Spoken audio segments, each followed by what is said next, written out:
ఓం నమ శివాయ. శివలింగంపై 3 నామాలు. ఇది శైవ సంప్రదాయంలో చాలా లోతైన ఆధ్యాత్మిక అర్థం కలిగిన చిహ్నం. ఆ 3 నామాలు కేవలం అలంకరణ మాత్రమే కాదు, శివతత్వాన్ని మనకు గుర్తు చేస్తాయి. త్రిగుణాల నాశనం. ఆ 3 నామాలు సత్వ, రజస్, తమస్ అనే 3 గుణాలను సూచిస్తాయి. శివుడు ఈ 3 గుణాలకు అతీతుడు. అంటే శివుడు మనలోని అహంకారం, కోరికలు, అజ్ఞానాన్ని దహనం చేసే పరమతత్వం. త్రికాలాలకు అధిపతి.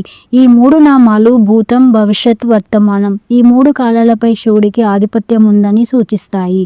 కాలాన్ని జయించిన కాలాతీతుడు శివుడు. ఇచ్ఛా, జ్ఞాన, క్రియాశక్తులు. శివుడి 3 శక్తులు: ఇచ్ఛాశక్తి, జ్ఞానశక్తి, క్రియాశక్తి. ఈ 3 సమతుల్యం ఉన్నప్పుడు జీవితం శివమయం అవుతుంది. త్రిలోచనుడి తత్వం. శివుడు త్రిలోచనుడు. కుడి కన్ను సూర్యుడు, ఎడమ కన్ను చంద్రుడు, 3వ కన్ను అగ్ని. 3వ కన్ను తెరిచినప్పుడు అజ్ఞానం దహనం అవుతుంది. అందుకే లింగంపై 3 నామాలు జ్ఞానజ్యోతి గుర్తుగా ఉంటాయి. ఆ 3 నామాలు సాధారణంగా విభూతితో వేస్తారు. విభూతి అర్థం ఈ శరీరం, ఈ ప్రపంచం అన్నీ నా స్వరమే. శివుడు మనకు వైరం కాదు, వైరాగ్యాన్ని బోధించే తండ్రి. శివలింగంపై 3 నామాలు అంటే అహంకారం నాశనం, కాలాతీతత, జ్ఞానోదయం. అవి చూసిన ప్రతిసారి మన మనసు వినయంగా మారాలి. అప్పుడే శివ అనుగ్రహం లభిస్తుంది. ఓం నమ శివాయ.